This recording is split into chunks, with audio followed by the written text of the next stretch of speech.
Al-Fatihah.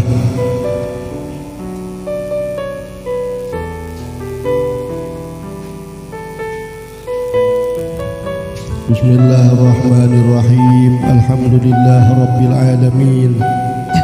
Allahumma salli wa sallim wa barik ala sayyidina Muhammadinil amin wa ala alihi wa sahbihi ila yaumiddin. An Abi Sa'id Al-Khudri radhiyallahu anhu qala Rasulullah sallallahu alaihi wasallam lan yasba'al mu'minu min khairin yasma'uhu hatta yakuna muntahahul jannah. Wa an Abi Hurairah radhiyallahu anhu anna an-nabiy sallallahu alaihi wasallam qala al-'alim wal ilmu wal amal fil jannah fa idza lam ya'malil 'alimu bima ya'lamu wa kana al-ilmu wal amalu fil jannah wa kana al-'alimu fin nar.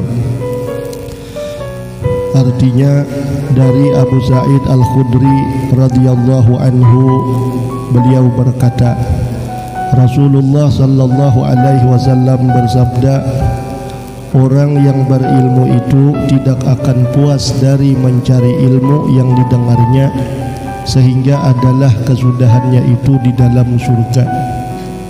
Orang berilmu kada pernah merasa puas dari mencari atau menambah ilmu yang didengarnya atau yang dituntutnya sampai puncaknya orang tersebut masuk ke dalam surga. Dan daripada Abu Hurairah radhiyallahu anhu bahwa Nabi sallallahu alaihi wasallam bersabda, orang yang alim, ilmu dan amal itu ketiga-tiganya itu di dalam surga. Diri seseorang yang berilmu, dirinya, ilmunya dan amalnya jadi di dalam surga. Dan apabila orang yang alim tidak mengamalkan ilmunya, maka ilmu dan amal itu tetap di dalam surga. Sedang si alim itu akan dimasukkan ke dalam api neraka. Keterangan, orang yang alim itu tidak akan puas daripada mencari ilmu. Sudah berilmu tapi kada pernah merasa puas daripada menuntut ilmu. Ini alamat orang yang diberikan Allah ilmu dan ilmunya itu bermanfaat. Alamat dia itu menjadi penuntut ilmu atau orang alim nang mabrur di sisi Allah Subhanahu wa taala. Kada pernah puas inya itu daripada menuntut ilmu, bahkan orangnya alim sekalipun. Saban hari ilmunya semakin bertambah dan ia tidak pernah merasa cukup dengan segudang ilmu yang telah ada di dadanya. Kelihatannya ia belum puas dengan ilmu yang telah dimilikinya. Seakan-akan orang berilmu itu kada pernah puas dengan ilmu yang dimilikinya, meskipun di dalam dadanya itu melimpah ruah sudah ilmu daripada Allah Subhanahu wa taala. Nah, oleh karena itu ia senantiasa berusaha menambah ilmunya dengan banyak membaca, bermuzakarah, duduk bersila di hadapan guru dan sebagainya. Semakin dalam ilmu yang dimilikinya, semakin haus ia kepada tambahan ilmu. Itulah keadaan orang alim yang sebenarnya. Sama sekali ia tidak pernah merasa malu dari menambah ilmu. Namun sebaliknya orang yang jahil sering merasa dirinya telah alim, padahal kenyataannya ilmunya itu masih sedikit, tapi inya sudah merasa cukup dengan ilmu nang ada. Dan ketahuilah, nang jadi takaran dalam menuntut ilmu itu berapa jam sehari kita belajar, atau dalam seminggu berapa jam kumpulannya kita belajar. Jangan kita membanggakan jumlah tahun kita belajar, jangan kita membanggakan berapa tahun kita belajar, tapi dalam sehari atau seminggu berapa jam, bahkan berapa pak yang kita pelajari dari ilmu agama. Nah, terkadang orang membanggakan jumlah tahunnya. Aku jar kesana kemarin untuk ilmu sudah 10 tahun atau sudah 15 tahun. Bah sekalinya setahun sekali wara. Setahun sekali, karena tahun kaina sekali pulang sampai 10 kali, 10 juga tahunnya. Bukan itu nang jadi ukuran. Tapi berapa jam sehari kita nuntut ilmu, atau seminggu berapa pak, berapa jam kita mendaras ilmu agama, maka itulah yang menjadi takaran utama. Dan takaran selanjutnya, sudah berapa banyak ilmu yang kita paham dan kita amalkan. Tapi orang jahil kadang ilmunya belum seberapa, dia kadang menghitung tahunnya itu aja. Aku jar 10 tahun sudah menuntut ilmu, ya nang setahun sekali tadi.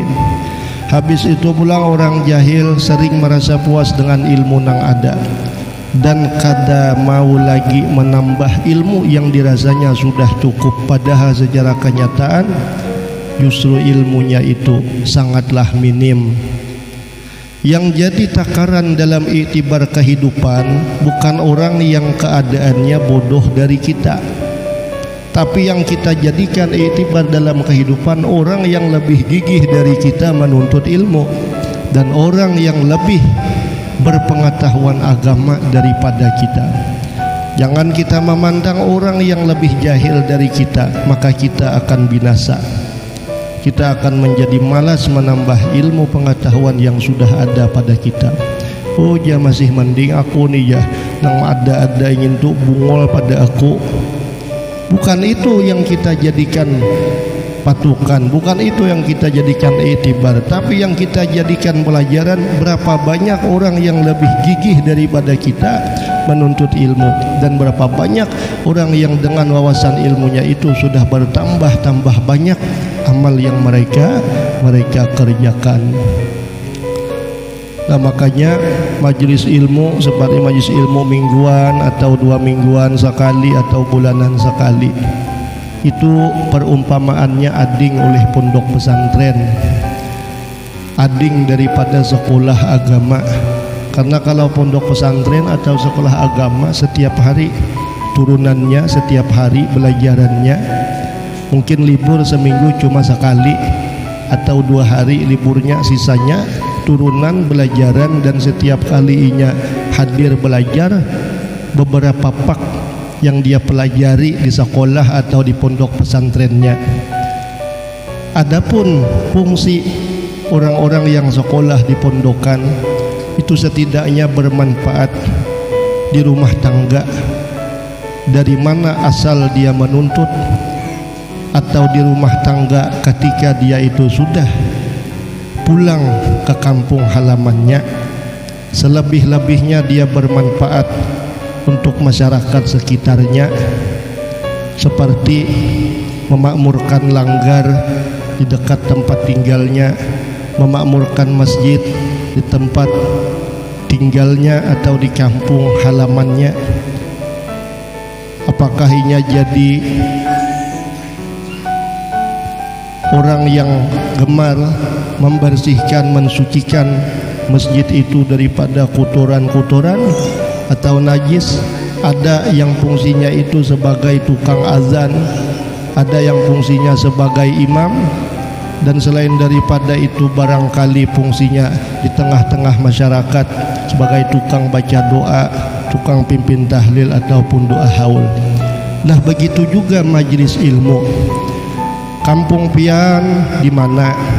Pian mulai mana datangnya, lalu ke sini, buliknya ke mana juga? Setiap orang nang bulik daripada pondok pesantren pasti nang dibawanya nama pondok pesantren itu, nama sekolah agama itu, nama guru-guru yang mengajarinya. Begitu juga orang yang pulang dari majelis ilmu, pasti yang dia bawa cerita bahwa dia hadir ke majelis anu di kampung anu dan belajar dengan guru si anu.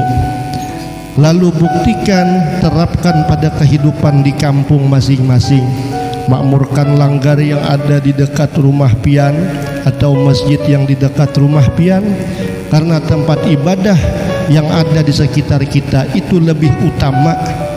Walaupun bangunannya kecil, walaupun bangunannya itu sederhana, itu lebih utama kita bantu, kita makmurkan daripada tempat ibadah yang di luar pada kampung kita atau yang dijauh daripada kampung kita. Jangan sampai, maaf, jangan sampai keliru. Di dekat kita ada langgar, di dekat kita ada masjid, membantui masjid orang nang lain koryah kita, lain wilayah kita, habis-habisan. Ternyata apa? Langgar sekitar, masjid di parak rumah kita kada bisa apa-apa memberikan manfaat untuk tempat ibadah tersebut.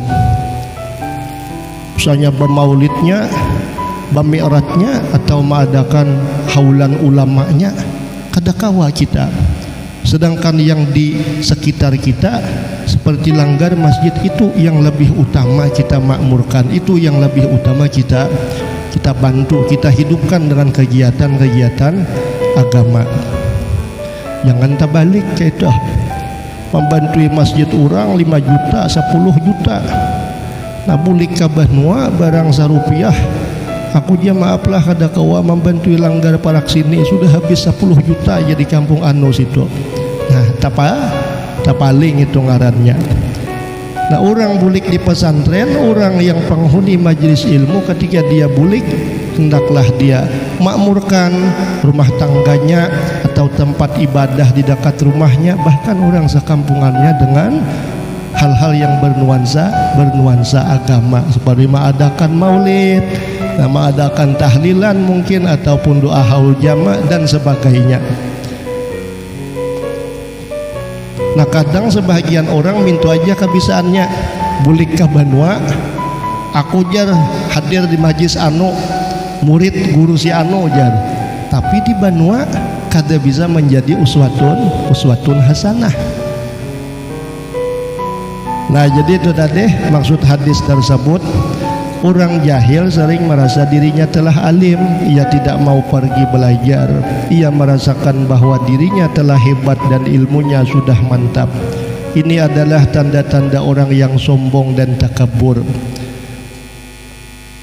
Orang yang ilmunya bermanfaat dan ilmunya menjadi sebab keselamatan batin dan zahirnya, pasti semakin dia berilmu, dia semakin merasa jahil. Semakin dia banyak mengerjakan taat, pasti dia merasa banyak dosa dengan Allah, banyak dosa dengan makhluk sekaliannya. Dia merasa masih jauh daripada Allah Subhanahu wa ta'ala. Karena jangankan merasa alim, merasa diri kawatawadu aja sombong sudah. Aku kawatawadu, aku kawarendah hati, sombong sudah. Padahal tawadu itu apalagi artinya rendah hati. Tawadu itu kan secara makna merasa diri paling hina dari orang lain, merasa diri paling jahil, paling banyak dosa, paling jauh daripada Allah, merasa diri paling rendah tumpang daripada orang lain. Tapi merasa seorang nang kawa bersifat nyentuh, sombong sudah. Sombongnya di mana? Merasa aku nang kawa.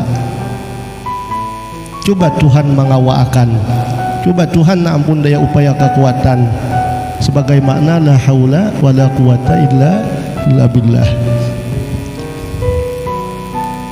Kadang ada pula orang yang sudah diberi ilmu meski sedikit, lantaran takabur tadi merasa sampai sudah makomnya, lalu dengan mudah orang nang sumbahyang, masih belum sampai ya. Orang nuntut ilmu agama, buat ikam masih belum sampai. Nah, kami sudah sampai ke itu, sampai kulirnya sampai kulirnya, lalu kadahakun lagi nuntut ilmu. Orang penyembahyang padahkan belum sampai, kami sudah sampai, sekalinya sampai kulirnya, lalu kadang gawi lagi.